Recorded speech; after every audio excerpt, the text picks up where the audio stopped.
नमस्कार। पत्रकारिता लेखन की आज महत्वपूर्ण विद्या है प्रतिवेदन लेखन। तो बच्चों, आज का हमारा टॉपिक है प्रतिवेदन लेखन या कहें रिपोर्ट राइटिंग। स्टूडेंट्स, आपने सुना ही होगा, एक डॉक्टर मरीज की रिपोर्ट तैयार करता है, एक पुलिस कोई घटना की रिपोर्ट तैयार करती है। वैसे ही हमें भी कोई रिपोर्ट तैयार करनी होती है। एग्जाम में प्रश्न आ जाता है कि आपके विद्यालय में मनाए गए वार्षिक उत्सव के ऊपर प्रतिवेदन लिखिए, या हिंदी दिवस के बारे में प्रतिवेदन तैयार कीजिए, रिपोर्ट तैयार कीजिए। या फिर ये भी कहा जा सकता है कि आपके मोहल्ले में चोरी हुई, घटना हुई, तो उसकी रिपोर्ट तैयार कीजिए। तो आपके एग्ज़ाम में किसी भी प्रकार का प्रश्न आ सकता है प्रतिवेदन के बारे में। उसकी रिपोर्ट कैसे तैयार करोगे? दिमाग में सबसे पहले ये रखो कि एक रिपोर्ट बनाकर देनी कैसे होती है। जैसे अचानक हमारे घर में कोई भी घटना हो गई, तो हम उसकी रिपोर्ट किसको देंगे? पुलिस को देंगे। और कैसे देंगे? उसमें आप समय भी बताओगे, उसमें आप जगह भी बताओगे, और किस तरह से हुई उसका पूरा विवरण आप लिख कर दोगे पॉइंट में। तो वही बस यही समझ लो कि इसी तरह की रिपोर्ट हमें तैयार करके एग्ज़ाम में देनी होती है। बस कुछ बातें हैं जिनको आपको ध्यान में रखना है और उसके हिसाब से एक रिपोर्ट तैयार करनी है। शुरुआत कैसे करनी है, मध्य भाग कैसा होना चाहिए, उसका समापन किस तरह से होना चाहिए, और कैसी भाषा शैली का प्रयोग उसमें होना चाहिए, किन किन बातों से हमें बचना चाहिए, ये सब बातें मैं आप इस वीडियो के माध्यम से आपको बताने जा रही हूँ। तो सरल भाषा में ये वीडियो आपके सामने प्रस्तुत करने जा रही हूँ, इसलिए वीडियो को अंत तक देखिएगा ताकि आपका कोई एक भी पॉइंट छूटे ना और एग्ज़ाम में पूरे मार्क्स आप ले सको। चलिए स्टूडेंट्स, अगर वीडियो अच्छा लगता है तो उसको लाइक और शेयर ज़रूर कीजिएगा। हम शुरू करते हैं प्रतिवेदन लेखन। स्टूडेंट्स, प्रतिवेदन अंग्रेजी के रिपोर्ट शब्द का ही हिंदी अनुवाद है। मतलब उसको इंग्लिश में रिपोर्ट राइटिंग कहते हैं, उसे हिंदी में प्रतिवेदन कहते हैं। कुछ कुछ टीचर्स इसमें फ़र्क बताते हैं, अंतर बताते हैं। अंतर हो सकता है थोड़ा सा, क्योंकि रिपोर्ट राइटिंग जो है वो एक सामान्य विवरण है। जैसे पुलिस को हम रिपोर्ट देते हैं या डॉक्टर मरीज के लिए रिपोर्ट बनाता है, तो वो एक सामान्य विवरण है कि कौन सी गतिविधि, कौन से कार्यक्रम, किस तरह से कोई घटना हुई और उसका ब्यौरा ये है। तो वो एक सामान्य विवरण होता है। लेकिन प्रतिवेदन जहाँ शब्द आ जाता है, प्रतिवेदन का एक तरह से अर्थ लें तो थोड़ा सा रिपोर्ट से अलग हो सकता है। लेकिन एग्ज़ाम में जो विषय आते हैं उसके अकॉर्डिंग रिपोर्ट और प्रतिवेदन करीब करीब एक जैसे ही हैं। थोड़ा समझ लेते हैं, एग्जाम्पल भी देखेंगे कि प्रतिवेदन कैसे तैयार किया जाता है। सबसे पहले प्रतिवेदन रिपोर्ट की परिभाषा क्या है? भूत अथवा वर्तमान की विशेष घटना, प्रसंग या विषय के प्रमुख कार्यों के क्रमबद्ध और संक्षिप्त विवरण को प्रतिवेदन कहते हैं। समझे स्टूडेंट्स कि कोई भूतकाल की मतलब पास्ट की घटना हो सकती है या वर्तमान की भी घटना हो सकती है। वो जो घटना हुई उसके कार्यों को, उसकी गतिविधियों को क्रमबद्ध रूप से लिखना है कि मतलब एक के बाद एक, इसके बाद ये हुआ, इसके बाद ये हुआ, इसके बाद ये हुआ, ऐसे क्रमबद्ध तरीके से लिखकर और संक्षिप्त में एक विवरण देना होता है, एक ब्यौरा देना होता है। तो वो होता है रिपोर्ट। दूसरे शब्दों में वह लिखित सामग्री जो किसी घटना, कार्य योजना, समारोह आदि के बारे में प्रत्यक्ष देखकर या छानबीन करके तैयार की गई हो, उसे प्रतिवेदन या रिपोर्ट कहते हैं। तो जैसे कोई घटना हो सकती है, या फिर कोई कार्य योजना हो सकती है, या फिर कोई समारोह हो सकता है, कोई सम्मेलन हो सकता है, कोई संस्था हो सकती है। तो उसके बारे में हम जो देखते हैं, जैसा हमने देखा वैसा का वैसा विवरण सरल भाषा में, स्पष्ट शैली में हम लिखित रूप से तैयार करें, वही प्रतिवेदन और रिपोर्ट लेखन होता है। समझ गए स्टूडेंट्स? चलिए आगे बढ़ते हैं। यह अति संक्षिप्त किंतु काफी सार गर्भित रचना होती है जिसे पढ़कर या सुनकर उस घटना या अन्य कार्यवाही के बारे में वस्तुपरक जानकारी मिल जाती है।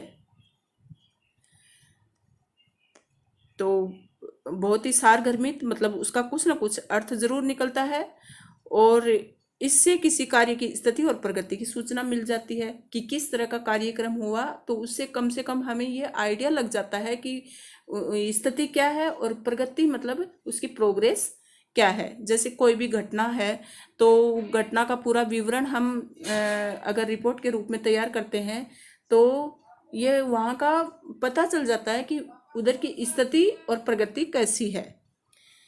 फिर प्रतिवेदन अंग्रेजी के रिपोर्ट शब्द के अर्थ में प्रयुक्त होता है। समाचार पत्र के लिए किसी घटना अथवा दुर्घटना का विवरण रिपोर्ट या प्रतिवेदन होता है। तो हर समाचार पत्र में देखो कोई ना कोई घटना आती है तो वो एक रिपोर्ट के रूप में ही आती है कि वहाँ पर इस गांव में यूपी के इस गांव में ये घटना हुई, ठीक है, एक नाबालिग को जलाकर मार डाला। तो उसका पूरा विवरण रहता है कि कितने बजे और कौन सी जगह पर किस तरह से। तो ये प्रतिवेदन होता है जो कि हर समाचार पत्र में आपको मिल जाता है। किसी सामाजिक अथवा सांस्कृतिक कार्यक्रम के विवरण को भी प्रतिवेदन कहा जाता है। तो प्रतिवेदन के देखो प्रारूप क्या क्या हो सकते हैं। कोई सामाजिक या धार्मिक सम्मेलन भी हो सकते हैं, कोई घटना भी हो सकती है, और विद्यालय के कोई सांस्कृतिक कार्यक्रम है उनका भी ब्यौरा हो सकता है। तो प्रतिवेदन इन सब पर तैयार किया जा सकता है। फिर थाने में किसी दुर्घटना अपराध जैसे चोरी की शिकायत या रिपोर्ट के लिए प्रतिवेदन कक्ष बने होते हैं। इस स्थितियों में प्रतिवेदन से विवरण, सूचना, समाचार अथवा शिकायत आदि अर्थ लिए जा सकते हैं। प्रतिवेदन का एक विशेष अर्थ भी है। किसी कार्य योजना, परियोजना, समस्या आदि पर किसी उच्च अधिकारी द्वारा नियुक्त समिति प्रतिवेदन प्रस्तुत करती है जिसमें उस योजना या समस्या का विस्तृत ब्यौरा प्रस्तुत किया जाता है। ये विवरण गहन पूछताछ अथवा छानबीन पर आधारित होता है। अच्छे प्रतिवेदन में घटना, समस्या आदि से संबंध तथ्यों का प्रामाणिक तथा निष्पक्ष विवरण होता है। संक्षिप्तता या स्पष्टता प्रतिवेदन के अनिवार्य गुण हैं। तो एक तो जो भी विवरण हम लिख कर देते हैं वो संक्षिप्त होना चाहिए और स्पष्ट होना चाहिए। उसमें पता चलना चाहिए कि क्या घटना हुई, कैसे कैसे हुई और उसका निष्कर्ष क्या निकलता है। ये सारी घटना, समस्या, सारे तथ्य प्रमाणिक होने चाहिए। मतलब ऐसा नहीं कि हम काल्पनिक बातें उसमें कर सकते हैं। तो इन बातों को थोड़ा सा ध्यान में रखना चाहिए कि विषय वस्तु तथ्यों पर आधारित होनी चाहिए, भाषा सरल होनी चाहिए और मुहावरेदार भाषा शैली का उसमें प्रयोग नहीं होना चाहिए। काल्पनिक बातों को भी स्थान नहीं देना चाहिए उसमें, क्योंकि उसमें एक रिपोर्ट है ना। रिपोर्ट तो जो चीज़ हम देखेंगे, जो घटना जैसी देखेंगे, जैसा दृश्य हमारे सामने प्रस्तुत होगा उसी को हम अच्छी भाषा शैली में लिखेंगे। फिर दूसरा, मैं की शैली का प्रयोग नहीं करना है कि जैसे मैंने ये देखा, मैं वहाँ खड़ा था, मैं वहाँ देख रही थी, मैं वहाँ गई थी तभी ऐसा हुआ। इसका नहीं करना, कुछ भी ऐसे शब्दों का प्रयोग नहीं करना। सीधे सीधे आपको सिर्फ उस जगह से शुरुआत करनी है, दिनांक लिखना है ऊपर ही ऊपर, फिर स्थान का नाम लिखना है, फिर आपको सेंटेंस बना बनाकर क्या क्या कार्यक्रम कैसे कैसे हुआ क्रमबद्ध तरीके से लिखते जाना है। और छोटे छोटे पैराग्राफ में लिखेंगे, अनुच्छेद में लिखेंगे तो ज़्यादा अच्छा रहेगा। उसका उचित शीर्षक भी हमें देना चाहिए। तो देखो यहाँ पर दी हुई है ये सब बातें कि कैसा होना चाहिए प्रतिवेदन। संक्षिप्त होना चाहिए। घटना या किसी कार्यवाही की मुख्य बातें प्रतिवेदन में अवश्य लिखी जानी चाहिए। इसकी भाषा सरल और शैली सुस्पष्ट होनी चाहिए। विवरण क्रमिक रूप से हो कि मतलब सबसे पहले क्या हुआ, उसके बाद क्या हुआ, उसके बाद क्या हुआ। पुनरुक्ति दोष नहीं हो, मतलब एक बात, एक चीज़ जो आपने लिख दी, जैसे चोर घर में घुसा, फिर अंदर रूम में गया, फिर बाहर निकला, यही बात अगर आपने वापस उसमें लिख दी तो वो थोड़ी सी उसकी रोचकता खत्म हो जाती है। क्योंकि हमें संक्षिप्त भी लिखना होता है, छोटा लिखना होता है, तो एक ही बात को दोबारा हमें नहीं लिखनी चाहिए और एक ही बात को बार बार भिन्न भिन्न रूपों में भी नहीं लिखना चाहिए। इसके लिए एक सटीक शीर्षक भी जरूर, उसका टाइटल भी जरूर देना चाहिए। फिर प्रतिवेदन का उद्देश्य क्या होता है? इसका उद्देश्य होता है कि बीते हुए समय के विशेष अनुभवों का संक्षिप्त संग्रह करना, ताकि आगे किसी तरह की भूल या भ्रम न होने पाए। देखो, कोई घटना होती है तो उससे हमें अनुभव भी मिलता है कि इस तरह से ये घटना को अंजाम दिया गया, तो आगे जाकर कम से कम हम संभल जाएं, वैसी घटना फिर ना हो पाए। और अगर कोई सांस्कृतिक कार्यक्रम होता है तो उससे हमें कुछ सीखने को मिलता है कि इस तरह के प्रोग्राम में हम और दूसरी जगह भी आयोजित कर सकते हैं, और इसमें और क्या क्या हम चीज़ शामिल कर सकते हैं, वो चीज़ें भी हमें सीखने को मिलती है। तो इसका उद्देश्य ऐसे अच्छा अनुभव भी मिलता है और बुरा अनुभव भी हमें मिलता है। तो फिर प्रतिवेदन में उसी कठोर सत्य की चर्चा रहती है जिसका अच्छा या बुरा अनुभव हुआ है। प्रतिवेदन का दूसरा लक्ष्य भूतकाल को वर्तमान से जोड़ना भी है। जो बीती हुई घटनाओं का हमने वर्णन किया, ब्यौरा किया, वो हमारे वर्तमान में भी लागू होती हैं। भूत की भूल से लाभ उठाकर वर्तमान को सुधारना मुख्य प्रयोजन है। इसका मुख्य उद्देश्य यही है कि भूत में जो भूल हुई उसको वर्तमान में हम उसको सुधार सकें। किंतु प्रतिवेदन डायरी या दैनंदिनी नहीं है। मतलब ये डायरी की तरह नहीं है कि डेली इसको लिखें, ऐसा नहीं है। जब विशेष कोई घटना होती है तभी हम प्रतिवेदन तैयार करते हैं, कोई विशेष कार्यक्रम होता है तभी उसकी रिपोर्ट प्रस्तुत की जाती है।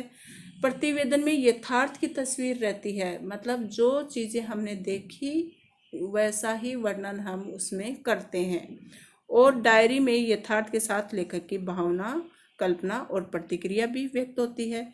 तो दोनों में भेद है कि मतलब डायरी भी तो हम वैसे ही लिखते हैं ना कि हमारे साथ आज क्या हुआ, तो वो डेली हम लिख सकते हैं, वीकली भी लिख सकते हैं, जब हमारा मन किया तब लिख लेंगे।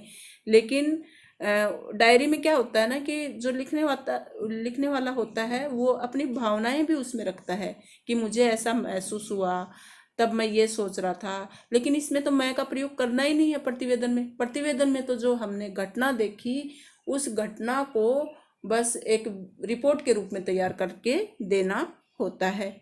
तो इसके लिए प्रतिवेदन और डायरी में थोड़ा सा फर्क है। प्रतिवेदन यथार्थ की तस्वीर है कि जो जैसा देखा वैसा का वैसा ही लिखना है, उसमें अपनी कल्पना को जगह ही नहीं देना। जबकि डायरी में तो हम अपनी भावनाएं भी व्यक्त करते हैं और अपनी प्रतिक्रिया भी व्यक्त करते हैं कि जब मैंने ये देखा तो मुझे गुस्सा आया, ये या फिर ये चीज़ अच्छी लगी। तो ऐसे हम अपनी भावनाएं उसमें व्यक्त करते हैं। डायरी में जो हम महसूस करते हैं वो सब लिखते हैं। लेकिन ये क्या होता है, प्रतिवेदन रिपोर्ट क्या होती है, जो हम देखते हैं उसको वैसा का वैसा हम लिखते हैं। उसमें हमने क्या सोचा क्या नहीं सोचा उसका कोई स्थान नहीं होता है। चलिए स्टूडेंट्स आगे बढ़े। देखो एक एग्जाम्पल लिया है छोटा सा कि प्रतिवेदन लिखते समय हमें मतलब किस तरह का प्रतिवेदन, एक रिपोर्ट कैसे तैयार करनी चाहिए। आपको प्रश्न आ सकता है, अपने मोहल्ले में हुई चोरी की वारदात पर एक रिपोर्ट तैयार कीजिए। देखो कभी कभी प्रश्न ऐसा आ सकता है कि आप अविनाश गुप्ता हैं, अपने मोहल्ले में हुई चोरी की वारदात पर एक रिपोर्ट तैयार कीजिए। तो अगर आपको आपका नाम दे दिया जाता है तो आप नीचे प्रतिवेदक अविनाश गुप्ता करके लिख सकते हैं। नहीं दिया जाता है तो लिखने की ज़रूरत भी नहीं है, मतलब ज़रूरत भी नहीं है और लिखें तो कोई फ़र्क भी नहीं पड़ता। सबसे पहले दिनांक लिखेंगे, गत 20 जून 2016, ये पहले का लिया हुआ है। अभी के एग्ज़ाम के लिए आप 2020 का प्रयोग करेंगे। डेट नहीं आती है प्रतिवेदन के लिए, कभी भी संकेत बिंदु आ जाए तो उसके अकॉर्डिंग आप लिखना, नहीं आए तो अभी का जो चल रहा है समय उसके अकॉर्डिंग आप दिनांक डाल के लिखना। गत 20 जून 2016 को हमारे मोहल्ले में लाला खजूरी दास के यहाँ चोरी हो गई। चोरी रात के लगभग 12 बजे हुई। घर के सभी लोग शादी समारोह में गए थे। हमारे मोहल्ले में हर रोज रात 11 बजे से 2 बजे तक बिजली गुल हो जाती है। चोरों ने इसका भरपूर फायदा उठाया। वे पीछे के दरवाजे से कोठी में दाखिल हुए। देखो एक एक बात को क्रमबद्ध तरीके से, मतलब इसके बाद क्या हुआ, फिर क्या हुआ, फिर क्या हुआ, ऐसा करके एक प्रतिवेदन, एक रिपोर्ट तैयार की है। तो आपको भी ऐसे ही लिखना है, कोई भी टॉपिक आ जाए, अब आप आसानी से एक रिपोर्ट तैयार कर देंगे। तो अपने मन में सोचते हुए, हालांकि इसमें बताया गया है कि काल्पनिक बातें नहीं होंगी, लेकिन आपने जो दृश्य देखा नहीं है उसका आपसे एग्जाम में रिपोर्ट बनवाने को कहा जा रहा है। तो आप, जाहिर सी बात है कि हम और आप तो कल्पनाओं का सहारा लेंगे, लेकिन हमें पता है कि कोई भी चोरी की वारदात होती है तो किस तरह से उसको अंजाम दिया जाता है। तो इसके लिए आप हर तरह का प्रतिवेदन पढ़कर रखना, हर तरह की रिपोर्ट पढ़कर रखना कि चोरी के लिए आ जाए तो हमें ऐसे शुरुआत करनी है, ऐसे ऐसे वाक्य लिखने हैं, कोई कार्यक्रम सांस्कृतिक प्रोग्राम किया जाए तो ऐसे, कोई शिविर के बारे में आ जाए तो ऐसे। तो ये जितना आप उदाहरण पढ़ोगे, जितने प्रतिवेदन आप पढ़ोगे, उतने ही आप भाषा शैली अच्छी प्रयोग कर पाओगे और आपका प्रभावशाली रिपोर्ट लेखन बनेगा, आपको पूरे मार्क्स मिलेंगे। ठीक है बच्चों, चलिए फिर हमारे मोहल्ले में हर रोज रात 11 बजे से 2 बजे तक बिजली गुल हो जाती है। चोरों ने इसका भरपूर फायदा उठाया। वे पीछे के दरवाजे से कोठी में दाखिल हुए। उन्होंने घर की प्रत्येक चीज का मुआयना किया, मुआयना मतलब निरीक्षण किया। वे अपने साथ 50,000 रुपये नकद, 21 तोले सोना और किसी अन्य कीमती सामान ले गए। लाला जी को चोरी की बात सुबह 2:30 बजे पता चली। जब वे वापस लौटे, वे कुछ गणमान्य व्यक्तियों के साथ लेकर थाने में पहुंचे। पुलिस ने चोरी की रिपोर्ट दर्ज कर ली। वह चोरों की तलाश में जुट गई। इंस्पेक्टर महोदय ने आश्वासन दिया कि जल्द ही चोरों को पकड़ लिया जाएगा। तो एक रिपोर्ट तैयार की आपने, जो जैसा देखो, जिसने देखा वैसा का वैसा उसने रिपोर्ट बनाया। लेकिन बनाते समय ये ध्यान रखना है कि सबसे पहले हमें दिनांक, समय और जगह ये जरूर ध्यान में रखना है कि कहाँ पर ये घटना हुई, कब हुई, कितने बजे हुई। ये पहली लाइन से ही शुरुआत कर देनी है आपको। ठीक है बच्चों, आपको अच्छे से रिपोर्ट लेखन और प्रतिवेदन लेखन समझ में आ गया होगा।